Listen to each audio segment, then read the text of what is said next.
আসসালামু আলাইকুম। আমি আমার ইউটিউব চ্যানেল মন্ডল কুকিংতে এসেছি আপনাদের সঙ্গে। আজ আমি আপনাদের দেখাবো ঝিঙে দিয়ে কিভাবে কলমি শাক রান্না করা যায়। তবে আপনারা কলমি শাক তো বিভিন্ন রকম করে রান্না করে খেয়েছেন, তো ঝিঙে দিয়ে আমি আপনাদের দেখাবো। তা এই কলমি শাক রান্না করার জন্য যে উপকরণ লাগবে খুবই সামান্য উপকরণ। একটু সামান্য পরিমাণ তেল নিয়েছি, আমি সরিষার তেল নিয়েছি, আপনারা যে কোনো রান্নার তেল ব্যবহার করতে পারেন। আর নিয়েছি একটু সামান্য পরিমাণ রসুন কুচিয়ে নিয়েছি, আর একটু নিয়েছি চিনি, আর একটু লবণ। আর একটা উপকরণ এটা রান্না করার জন্য লাগবে, শেষ পর্যন্ত আমার ভিডিওটা দেখুন, সেই উপকরণটা আপনাদের বলবো। তো এবার আমি শাকগুলো ভালোভাবে বেছে পরিষ্কার করে ধুয়ে নেব।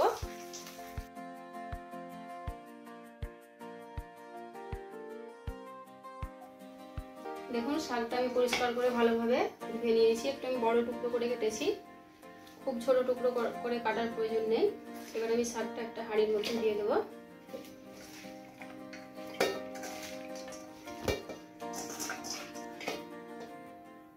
এবার টুকরো করে রাখা আমি ঝিঙেগুলো দিয়ে দেবো সব। সামান্য পরিমাণ লবণ, স্বাদ অনুযায়ী লবণটা দিয়ে দেবেন, আর স্বাদ অনুযায়ী আপনি যেমন মিষ্টি খাবেন আপনি দিয়ে দেবেন।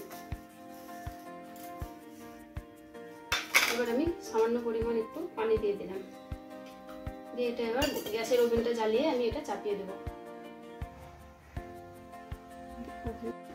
এবার ওভেনটা জ্বালিয়ে দিলাম, হাঁড়িটা চাপিয়ে দিলাম। এবার আমি আর একটা উপকরণ বলেছিলাম দেব, সেটা আপনাদের দেখাচ্ছি। দেখুন আমি একটু বেকিং সোডা, সামান্য পরিমাণ একটু বেকিং সোডা দেব, তাহলে এটা একদম কালো জমজমে রান্না হবে। প্রতিটি শাকের ক্ষেত্রে কম বেশি এটা দিলে খুব সুন্দর শাকটা রান্না হয় এবং দেখতেও খুব ভালো লাগে। তো এবার এটা 10 মিনিটের জন্য একটু সেদ্ধ হবে। এবার 10 মিনিট শাকটা আমি রান্না করে নিলাম। এবার পুরোপুরি রান্না হয়েছে শাকটা। এবার আমি এটা হাঁড়িটা নামিয়ে নেব এবং কড়াইটা চাপিয়ে দেব ওভেনের মধ্যে।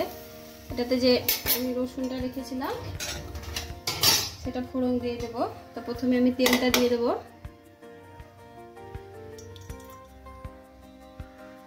তেলটা গরম হয়ে গেছে, এবার কুচানো রসুনগুলো দিয়ে দিলাম আমি। আমার রসুনটা ভাজা হয়ে গেছে।